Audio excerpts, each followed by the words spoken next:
বন্ধুরা, আজকেও চলে আসলাম মানি স্কোয়ারে সিনেমা দেখতে। বাংলা বই, রান্নাবাটি।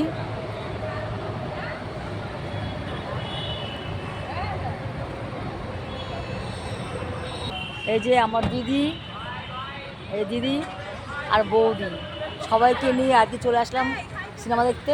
ওই বঞ্জি আগে চলে গেছে, ঢুকে গেছে। চলো, বাংলা বই, খেলনাবাটি। চলো বন্ধুরা, এই যে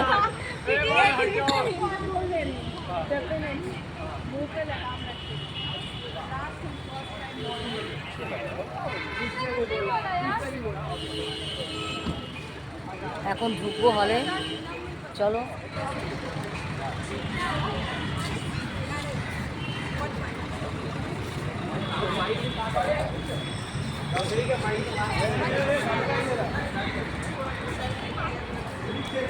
চলো বন্ধুরা, এখন টাটা। এখন যাচ্ছি হলে, আবার পরে দেখা হবে।